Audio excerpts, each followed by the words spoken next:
Adana sat quietly at the edge of the long dining table, her hands folded on her lap, listening as voices overlapped and laughter bounced off the tiled walls. Plates clattered, stories were exaggerated, and opinions flew, but never hers. No one ever asked what she thought. They never had.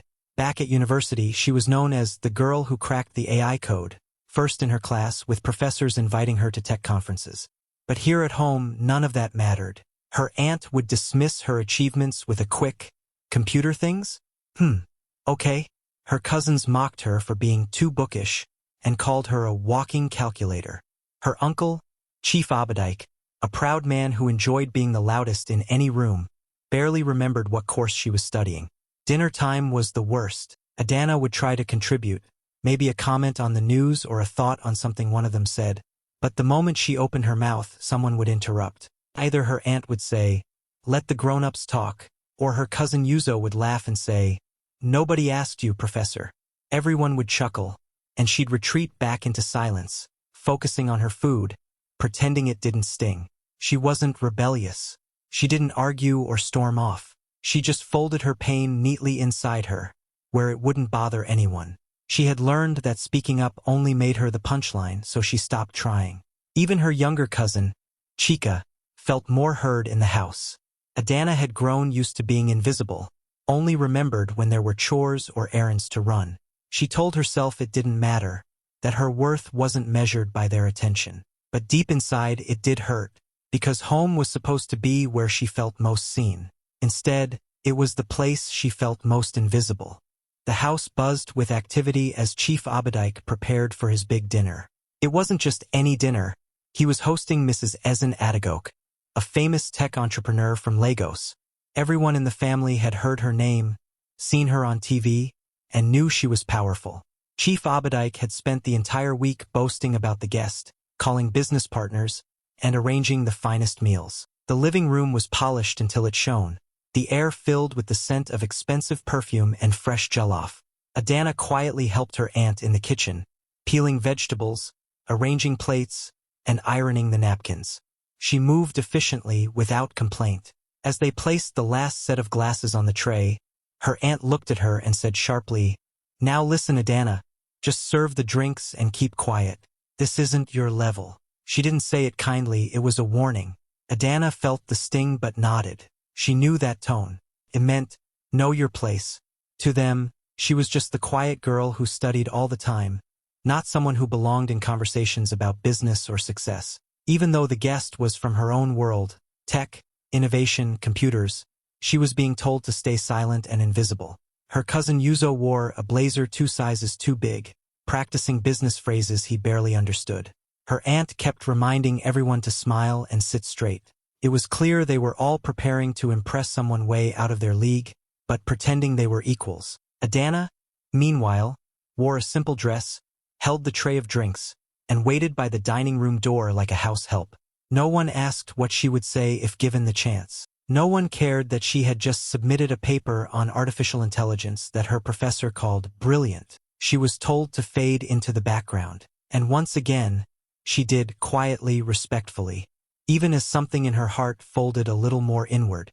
The sound of the gate opening echoed through the compound, and everyone in the living room suddenly straightened up. Moments later, Mrs. Ezen Adagok stepped in. She wore a navy blue dress, simple but elegant, and carried herself with quiet confidence. Her presence filled the room, not loud, but strong. She smiled as she greeted Chief Abadike and shook hands with the family, her eyes sharp, scanning everything without missing a thing. Adana stood near the wall, holding a tray of drinks. Their eyes met for a second, just a second, and something about the woman's gaze felt different. It wasn't rushed. It wasn't dismissive, but the moment was gone. Yuzo jumped forward, talking fast, throwing out buzzwords like blockchain, crypto, and cloud computing, hoping to sound impressive. He barely understood half of what he was saying. Chief Abadike laughed loudly, cutting into conversations, talking about how he was building a digital empire, even though he still paid someone to open his email. Mrs. Adagok listened politely. She nodded, asked short questions, and smiled, but her eyes kept drifting around the table, as if she was waiting for something real. Adana, still silent, moved around quietly with the drinks. She listened as her aunt tried to explain how their family was into tech, and her cousin Kechi mentioned she once edited a video on her phone and got over 200 likes.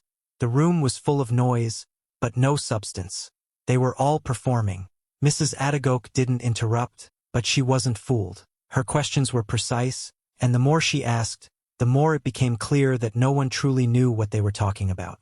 Still, they kept going louder, faster, laughing too much. Adana felt embarrassed, not for herself but for how desperate it all looked. Yet she said nothing. She was still just the girl with the tray, the one told to stay in her place, watching it all unfold quietly from the sidelines. But she didn't know yet that someone. Adana stood near the wall, still holding the tray, pretending to be invisible. But inside, she was struggling.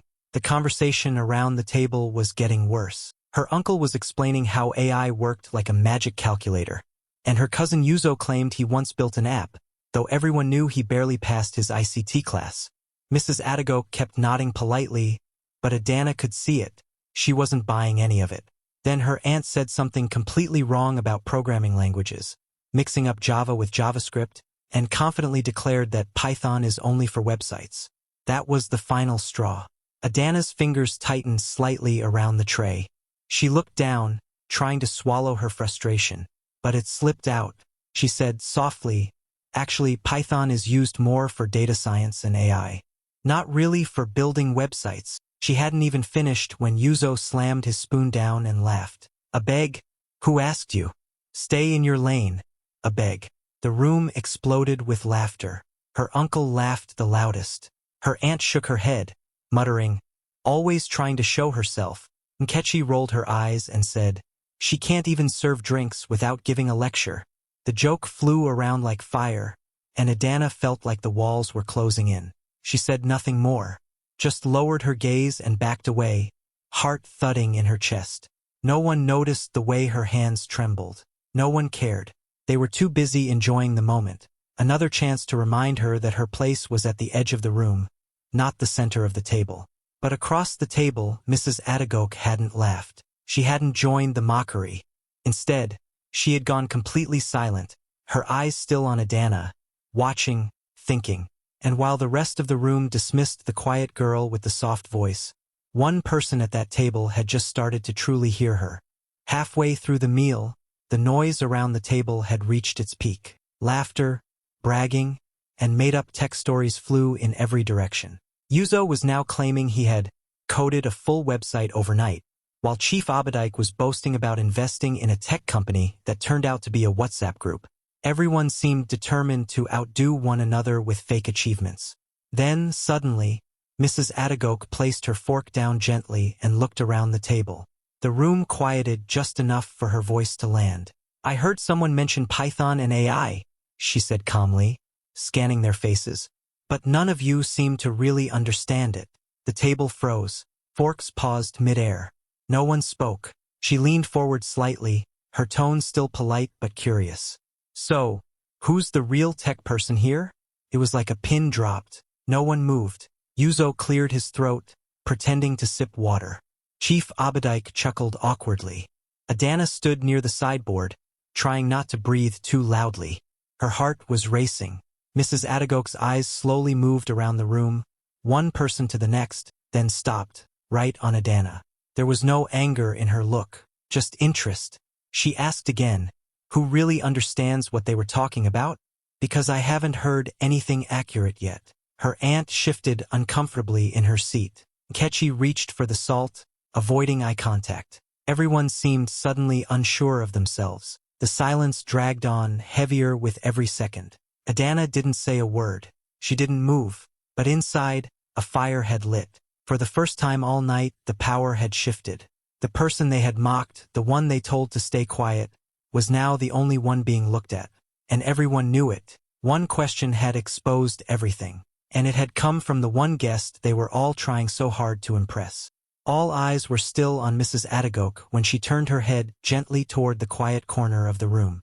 Her gaze settled on Adana, who stood frozen, still holding the tray she hadn't moved with in minutes. The air in the room felt still. "My dear," Mrs. Adagok said softly, I've been watching you. The family shifted uncomfortably. Adana looked up slowly, unsure if she heard right. You have the face of someone who knows more than she's allowed to say, she continued. Please, share your thoughts. The silence was deafening. Adana's fingers tightened around the tray. Her aunt gave a sharp look, her cousin scoffed under his breath, and her uncle looked confused. But no one said a word. They couldn't. The guest had spoken.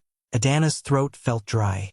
She hadn't planned for this moment. She had only wanted to survive the evening without being humiliated again.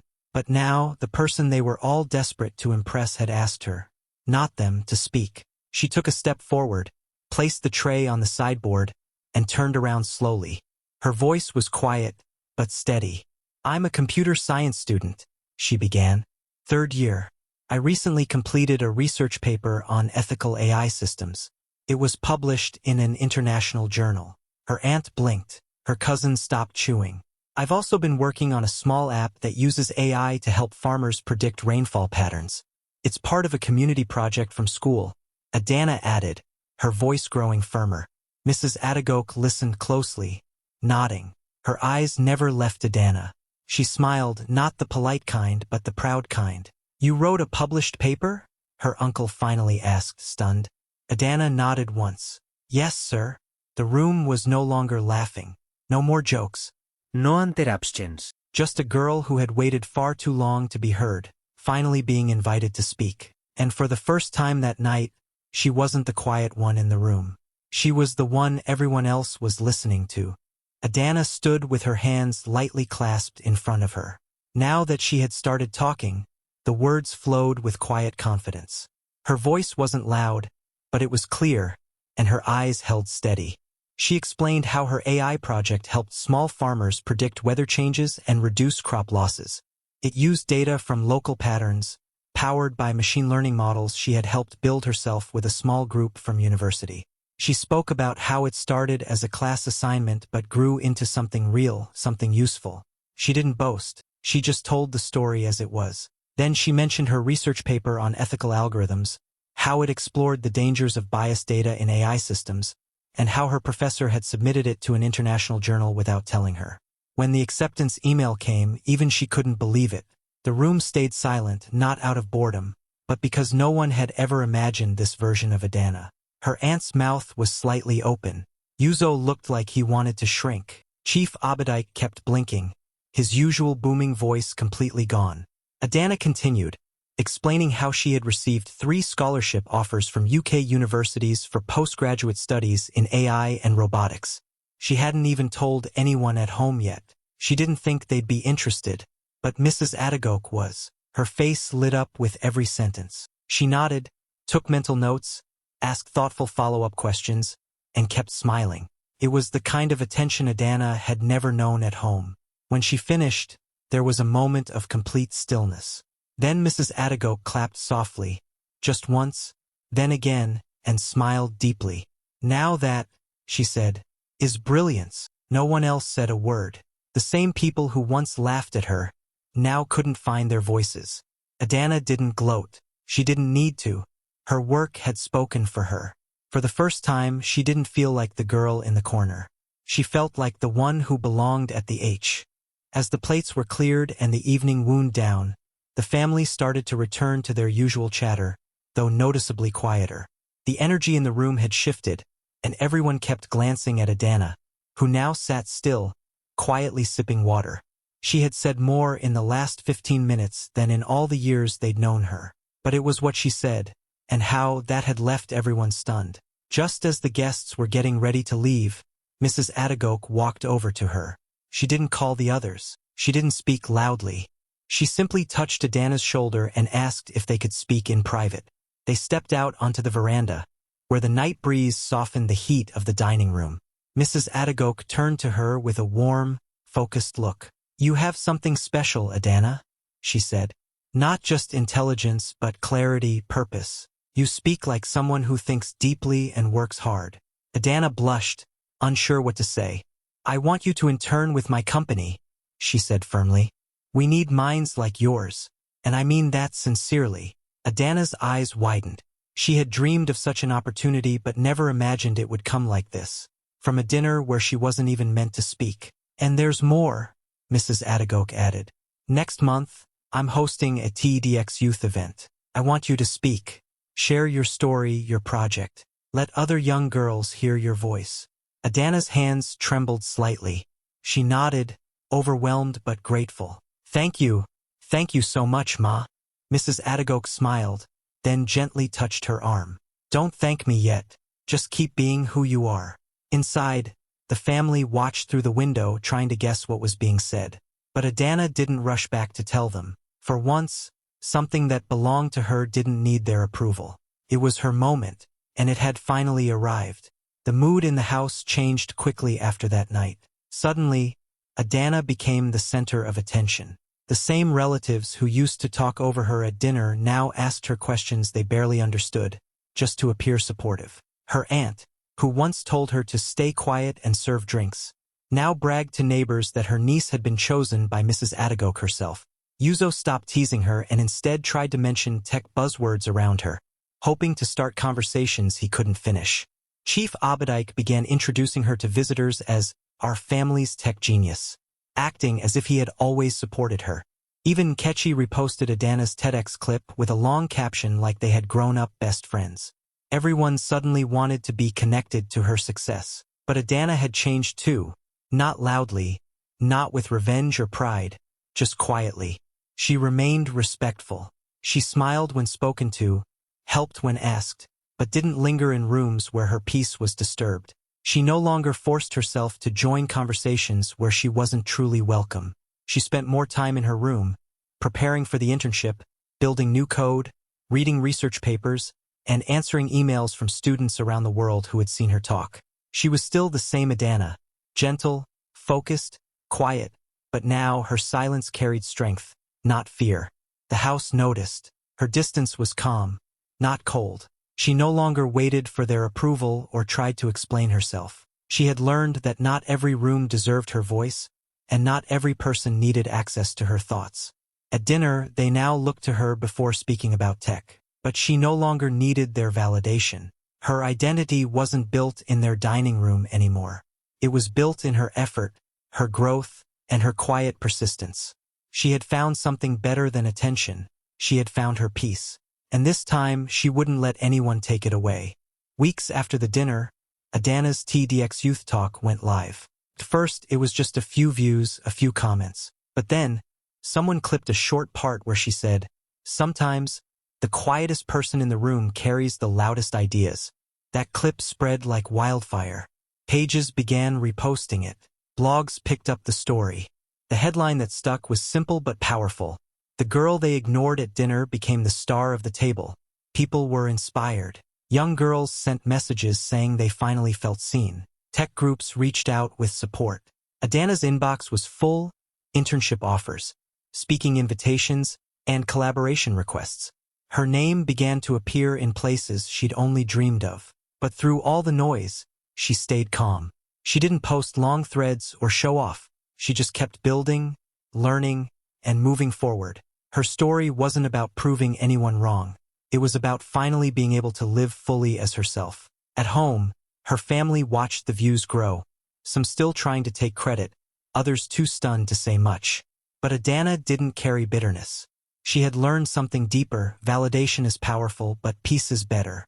One evening, while packing her bag for her internship in Lagos, she paused and smiled to herself. She remembered that night, the tray in her hands, the laughter, the shame, and then the moment someone finally asked her to speak. That one moment changed everything. Not because it gave her a platform, but because it reminded her that her voice mattered, even when others didn't want to hear it. Now, her voice echoed far beyond that dining room. It echoed in conference halls, youth centers, and quiet bedrooms where other girls watched her talk and felt less alone. Adana didn't need to be loud to be heard. She just needed one chance. And when it came, she used it, not to shout, but to shine.